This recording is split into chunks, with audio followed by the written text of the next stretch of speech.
फिर अचानक से एक मोड़ आता है। एक दिन अचानक वह कैदी गायब हो जाता है। कोई नहीं जानता उसे। हर इंसान क्या सच में कैदी होता है और हर इंसान को क्या सच में न्याय मिलता है? यह सवाल था पूरे फ़िल्म का अब तक। वध 2 एक Hindi language crime thriller film है जो 6 फरवरी 2026 को थिएटर में रिलीज़ हुई।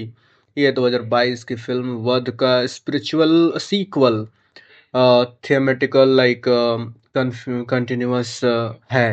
यही पहली फ़िल्म से टोन और डेप्थ मल्टी मिलती-जुलती है, लेकिन स्टोरी नए कैरेक्टर्स और नए कॉन्फ्लिक्ट्स के साथ अलग है। मैं इसके बेसिक डिटेल्स आपको बता रहा हूँ।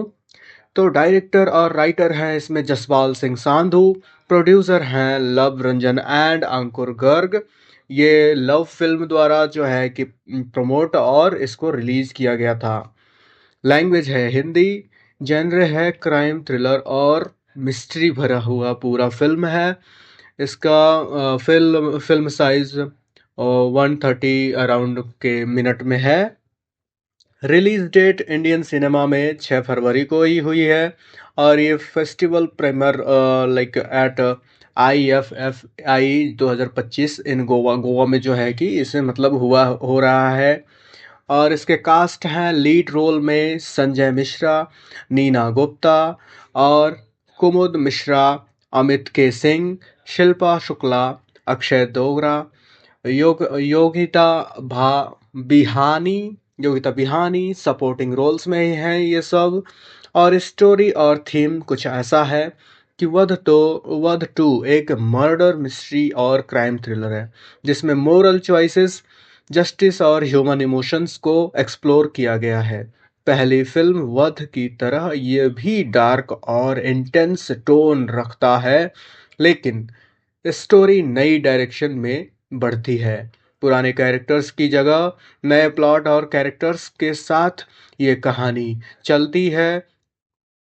ट्रेलर और अर्ली जो रिएक्शन है हिसाब से ऐसा लग रहा है कि फिल्म में एक प्रिजन गार्ड और एक इमिट के बीच यानी कि अ, एक गार्ड जो कि पुलिस कांस्टेबल है उसके बीच और जो एक विक्टिम है उसके बीच एक अनयूजुअल और रिलेशनशिप के बीच में मिस्टीरियस दिखाई गई है कि कितना गहरा एक रिश्ता था और ये फिर मर्डर कैसे हो गया उसी जेल में।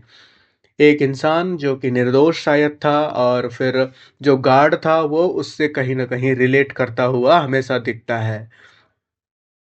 एक इमिट अचानक गायब हो जाता है उस जेल से और इंटेंसिव जैसे कि इतना भरा पूरा जेल और किसी के पास कोई रिकॉर्ड नहीं, किसी के पास कोई सस्पेक्ट नहीं, कोई भी उस जेल्स के बारे में कुछ नहीं जानता। बस सस्पेक्ट वही एक बंदा होता है जो कि उस जेल की गार्डिंग करता है। उस पे शक इसलिए जाता है सबका क्योंकि वो और जो गायब होता है वो दोनों ही बड़े अच्छे दोस्त हुआ करते थे। उन दोनों में बहुत अच्छा एक बॉन्ड बन चुका था जेल में रहते-रहते बात करते हुए और इसीलिए उन सब का शक उस गार्ड पे ऊपर जाता है कि इसी ने कुछ किया होगा। आपको इस फिल्म में अनप्रिडिक्टेबल और परफॉर्मेंस से भरा हुआ क्लाइमेक्स मिलेगा जो कि आप खुद डिस्कस करने में बेकाबू हो जाएंगे। आप खुद सोचेंगे कि इसको डिस्कस करते हैं, आप अपने दोस्तों को बताएंगे। और स्टारर नीना गुप्ता और संजय मिश्रा ने फैंस के अपील की है कि वो प्लॉट स्पॉइलर ना बताएं ताकि सब लोग थ्रिलर के ट्विस्ट खुद थिएटर में जाकर के एंजॉय कर सके। नीना गुप्ता और स्टारर संजय मिश्रा जी ने अपने फैंस और अपने लोगों से कहा है कि इस कहानी को कहीं पे भी ना डाला जाए जिससे कि लोग पूरी तरह से फिल्म को एंजॉय कर सकें, स्पॉइलर ना हो, जिससे कि कमाई भी थोड़ी सी हो पाए। रिव्यू मिक्स्ड पोजीशन रही है, जैसे कि कुछ क्रिटिसिज्म ने स्ट्रॉन्ग कैरेक्टर वर्क और इमोशनल डेप्थ की तारीफ की, जबकि कुछ ने ओवरऑल इम्पैक्ट पर डिफरेंट ओपिनियन दिया है। फिल्म मेकर्स के अनाउंसमेंट के मुताबिक वध 2 का थिएट्रिकल रन के बाद नेटफ्लिक्स पर स्ट्रीमिंग राइट लिया गया है, तो बाद में आप इसे ओटीटी प्लेटफॉर्म पर देख सकते हैं। वध 2 का कंप्लीट स्टोरी कुछ इस तरह से है कि जेल के अंदर का सच कैसा है। तो शुरुआत में एक पुरानी शांत लेकिन डरावनी जेल होती है। रात का समय है, जेल में कुछ डिसिप्लिन लगता है, लेकिन हवा में एक अजीब सा तनाव है। संजय मिश्रा एक सीनियर जेल स्टाफ गार्ड के रूप में दिखाए जाते हैं। उनका स्वभाव शांत, नियमों का पालन करने वाला, लेकिन आंखों में थकान और कुछ छुपा हुआ दर्द। यही एस्टेब्लिश्ड होता है कि यह फिल्म अपराध से ज्यादा अंतरात्मा की कहानी है। जैसे लगता है कि कहीं न कहीं नीना गुप्ता का किरदार एक स्ट्रॉन्ग गार्डेड महिला के रूप में भी आता है। वह जेल में इमोशनली जुड़ी होती हैं। Family duty, past connection etcetera Sanjay Mishra और नीना गुप्ता के बीच है, जो कि संजय मिश्रा के कैरेक्टर से उनका रिश्ता गहरा लेकिन सादा दिखता है। दोनों की ज़िंदगी रूटीन में बंधी हुई है, जो कि दोनों ही बस जेल की गार्डिंग और घर यही उनका रूटीन बन जाता है। यह फ़िल्म यह दिखाती है कि मिडिल क्लास एजिंग लोग भी इनर कॉन्फ्लिक्ट में जूझते हैं। एक खास तरह का कैदी उस जेल में होता है जिसका कुछ ऐसा स्वभाव होता है कि शांत, ज़्यादा बात नहीं करता, लेकिन इंटेलिजेंट और ऑब्जर्व करता है लोगों को। धीरे धीरे संजय मिश्रा का कैरेक्टर इस कैदी से अलग तरह का कनेक्शन महसूस करता है। संजय मिश्रा को लगता है कि यह कैदी कहीं ना कहीं मेरे पास्ट कैरेक्टर से मैच करता है, और यहाँ से कहानी का मोरल एंगल शुरू होता है। क्या यह हर अपराधी सच में अपराधी होता है? यह कहानी का मोरल होता है कि क्या हर अपराधी सच में अपराधी होता है? यह बात सोचने वाली बात है। गार्ड और उस विक्टिम के बीच एक अजीब-सा भरोसा बनने लगता है। वो दोनों छोटी-छोटी बातें करने लगते हैं, जीवन की चीज़ें बताने लगते हैं, पछतावा बताने लगते हैं, अपना रिग्रेट बताते हैं, अपना पास्ट की लाइफ़ बताते हैं। न्याय बनाम सज़ा जैसे कुछ संकेत होते हैं, जैसे कि वो दोनों ही कॉन्फ्लिक्ट करते हैं हमेशा कि क्या अच्छा है, क्या बुरा है, कैसा न्याय है, कैसी सज़ा है। ये दोनों उस चीज़ों पे बातें, चर्चाएँ करते रहते थे हमेशा। यह सब कुछ बहुत ही एक बोल सकता हूँ कि बहुत ही प्लॉट तरीके से दिखाया गया है, बहुत एडवांस तरीके से लगने वाला है कि कुछ बड़ा होने वाला है। यहाँ लगता है पूरी तरह से जब उनकी बात शुरू होती है, तो लगता है फ़िल्म में बहुत कुछ बड़ा होने वाला है, तो फ़िल्म में बने रहिए। फिर अचानक से एक मोड़ आता है। एक दिन अचानक वह कैदी गायब हो जाता है। कोई नहीं जानता उसे, कोई क्लियर एविडेंस नहीं। जेल में रिकॉर्ड गड़बड़ी, पूरा सिस्टम हिल जाता है। जेल में रिकॉर्ड की गड़बड़ी होती है, लेकिन कोई क्लियर एविडेंस नहीं होता है, कोई जानता नहीं है कि कहाँ गया वो अगला इंसान। सस्पेक्ट यहाँ पीक पर जाता है, क्योंकि हर कोई यही समझ रहा होता है कि उस जेलर ने ही कुछ किया होगा, उस गार्ड ने ही कुछ किया होगा। यहाँ पर आती है इन्वेस्टिगेशन की शुरुआत। यहाँ पे जेल अथॉरिटी शुरू करती है अपनी इन्वेस्टिगेशन। इंटरनल इंक्वायरीज के साथ शक संजय मिश्रा के कैरेक्टर पर भी जाता है। उनका शक चेहरा अब और भारी लगने लगता है। संजय मिश्रा का तो चेहरा पहले से ही बहुत ही गंभीर तरीके से आप लोग महसूस कर सकते हो, लेकिन अब जो है कि वो और भी ज़्यादा टेंशन में चले जाते हैं। नीना गुप्ता भी टेंशन में चली जाती हैं। रीना गुप्ता का कैरेक्टर भी बहुत ही टेंशन में चला जाता है। पास्ट रिवील्स में कुछ होता है कि फ्लैशबैक और हिंट्स के ज़रिए पता चलता है कि उस कैदी का पास्ट बहुत पेनफुल था। सिस्टम ने कहीं न कहीं उसके साथ इनजस्टिस किया था। कानून ने सज़ा दी, लेकिन न्याय नहीं। यही पॉइंट फ़िल्म का हीट करता है कि हर इंसान क्या सच में कैदी होता है, और हर इंसान को क्या सच में न्याय मिलता है? यह सवाल था पूरे फ़िल्म का अब तक का। यहाँ पे फ़िल्म की एक बहुत ही रोचक और कह सकता हूँ मैं कि बहुत ही इमोशनल एक बात आती है, जहाँ पे मिलता हमें यह है कि खुद ही पीड़ित हो और सिस्टम उसे कुचल भी दे। यानी कि कोई अपराधी अगर अपराधी है, मैं मानता हूँ कि वो अपराधी है, लेकिन वो फिर भी सिस्टम के द्वारा उसे ना सुन कर के कुचल दिया जाए, बस उसे थोप दिया जाए उस सज़ा में जो उसने किया भी नहीं था शायद। वह तो बस छोटा-सा एक अपराधी था, लेकिन उसे बहुत बड़ी सज़ा भुगतनी पड़ रही है। संजय मिश्रा का कैरेक्टर अंदर से टूटने लगता है इन सब चीज़ों को सुनने के बाद, इन सब चीज़ों को पता करने के बाद कि वह इंसान तो बहुत ही पीड़ित था, जो कि कैदी था। और इसमें धीरे-धीरे सच्चाई सामने आने लगती है। पूरी संकेत पूरी तरह नहीं पर संकेतों में, जैसे कि कैदी के डिसअपीयरेंस में एक्सीडेंटल नहीं थी। मतलब उसके गायब होने में कोई भी ऐसा नहीं था कि वो अचानक से ही गायब हो गया, नहीं। इसमें नियत, मजबूरी और इंसानियत जुड़ी हुई थी।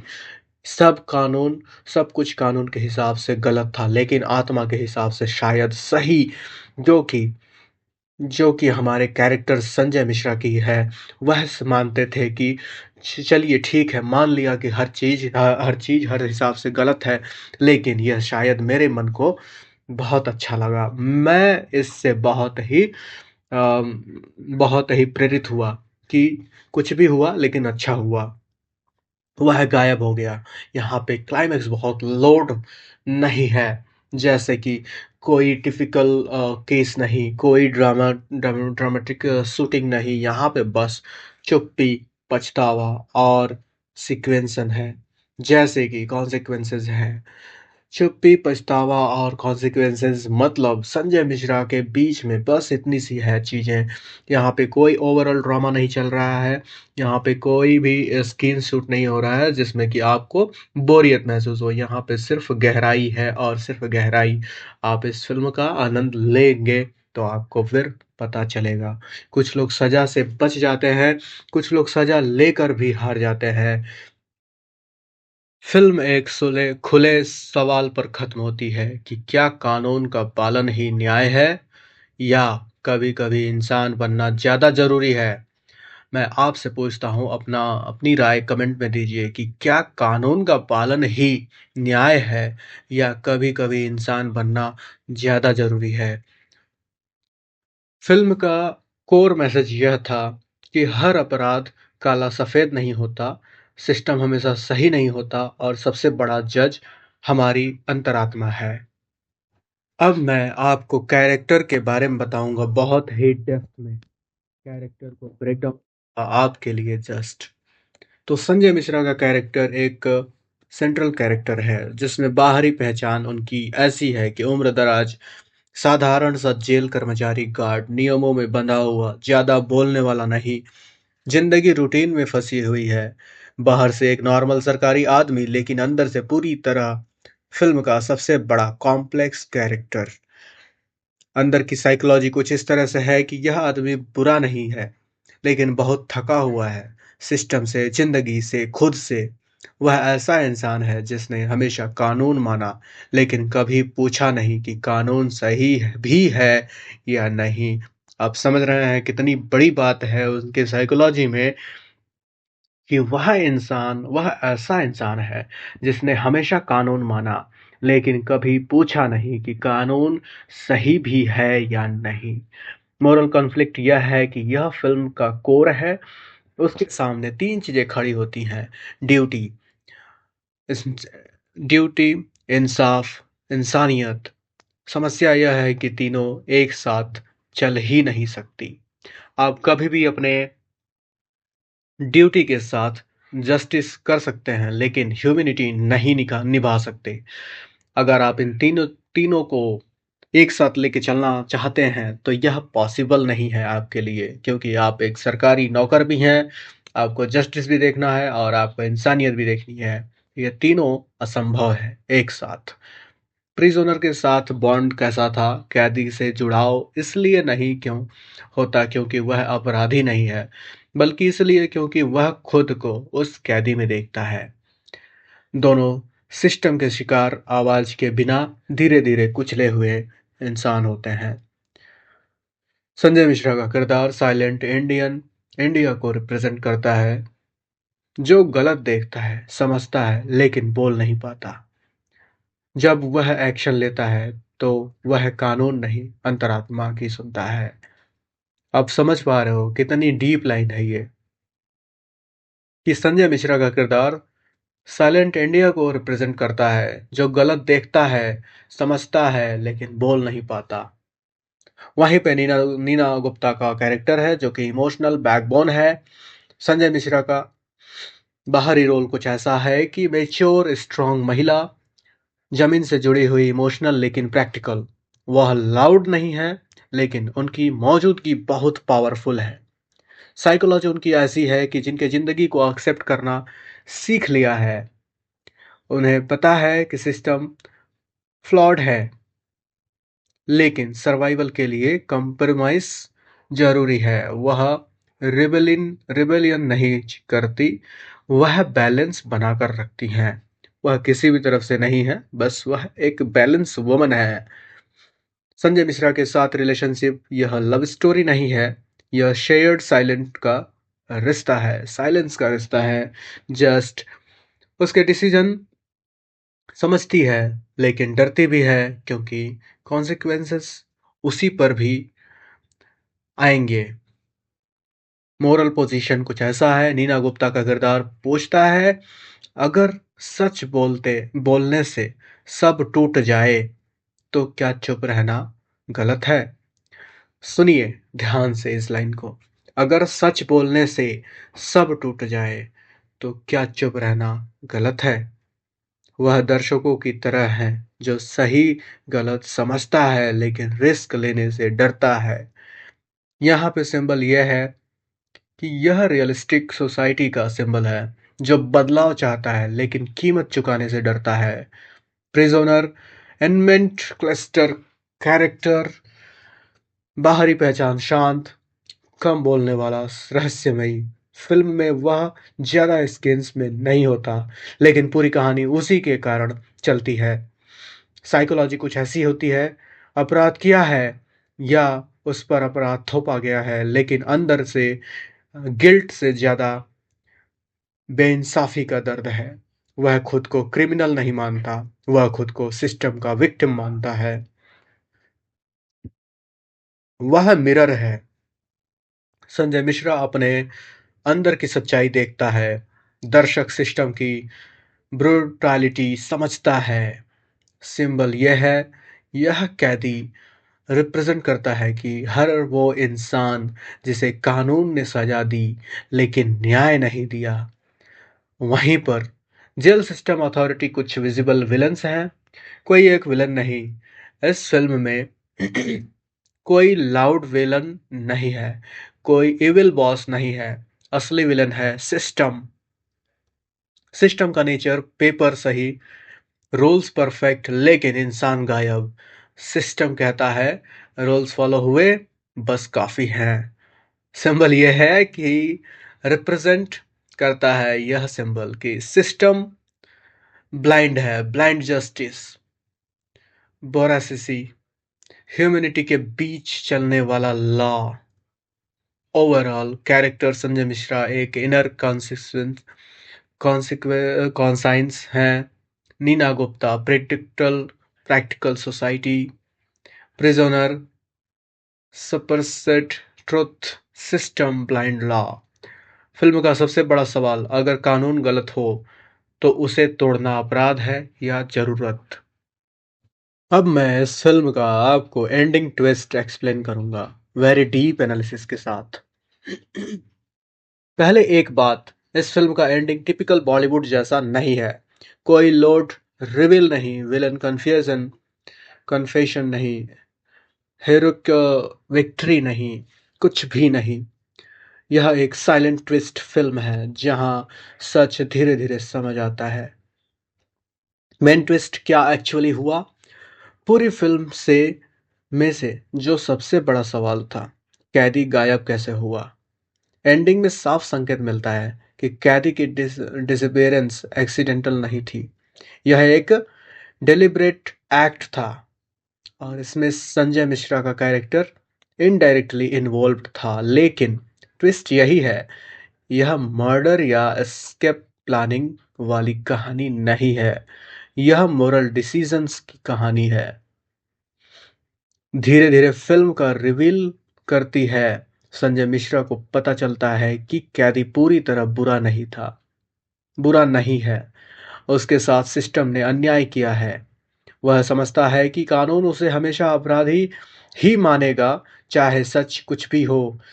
यहाँ गार्ड पहली बार सिस्टम के ऊपर सोचता है और वो डिसीजन लेता है।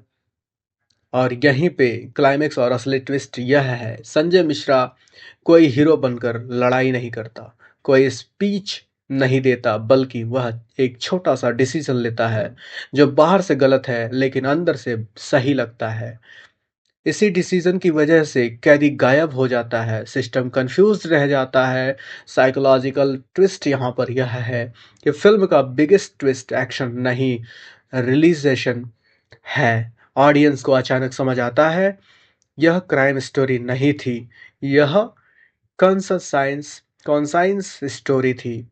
पूरी film investigation, surface layer, real plot, inner morality.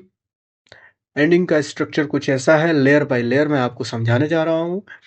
तो सरफेस एंडिंग क्या होता है? केस अनरिजॉल्व्ड लगता है, ऑफिशियल ट्रूथ अनक्लियर रहता है, सिस्टम खुद को ही सही मानता रहता है, यानी दुनिया वैसी ही है वैसी वैसे ही चलती रहती है। इमोशनल एंडिंग कुछ ऐसा है जिसमें संजय मिश्रा का कैरेक्टर बदल चुका है, वह पहले जैसा नहीं रहता। उसकी आंखों में शांति भी है और बोझ भी। उसने कानून तोड़ा लेकिन खुद को पा लिया।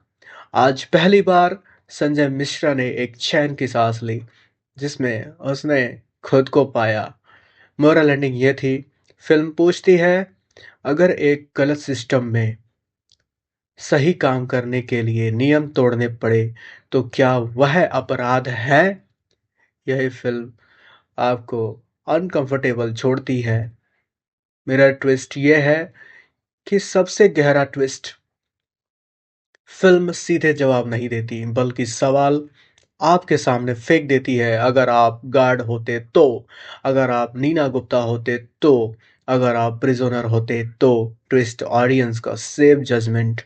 नीना गुप्ता का साइलेंट ट्विस्ट एंडिंग में उनका किरदार बहुत सब्टल है, वह समझती हैं लेकिन ओपनली रिएक्ट नहीं करती। यह दिखाता है कि समाज को सच पता होता है पर वह चुप रहना चुनता है। टाइटल का मीनिंग वध, वध का मतलब सिर्फ हत्या नहीं। इस फिल्म में यह किसी इंसान का वध नहीं बल्कि तीन सिंबॉलिक वध है, जैसे कि ब्लाइंड फेथ इन सिस्टम का वध, मोरल इनोसेंस का वध, इनर पीस का वध। फाइनल इंटरप्रेशन मेरा यह है, एंडिंग का असली सच, जस्टिस और लॉ हमेशा सेम नहीं होते। ह्यूमैनिटी कभी कभी इलीगल हो सकती है और सबसे बड़ा कोर्ट रूम हमारी अंतरात्मा है। एक लाइन में एंडिंग मैं कर रहा हूँ इस फिल्म का। आपसे उम्मीद है कि अब तक आपने मेरी इस वीडियो को देख रहे होंगे, तो आप लोग सब्सक्राइब मेरे वीडियो को कर दीजिएगा, चैनल सब्सक्राइब कर दीजिएगा। मैं इस लाइन को बोल रहा हूँ जो कि बहुत ही बड़ी लाइन है। उसने एक आदमी को बचाया लेकिन खुद को उम्र भर के लिए सजा दे दी। यह लाइन है इस फिल्म की एंडिंग। धन्यवाद। मैं मिलता हूँ आपसे अगले फिल्म में। तब तक के लिए ध्यान रखिए अपना और अपनी अंतरात्मा की बातें सुनते रहिए। धन्यवाद।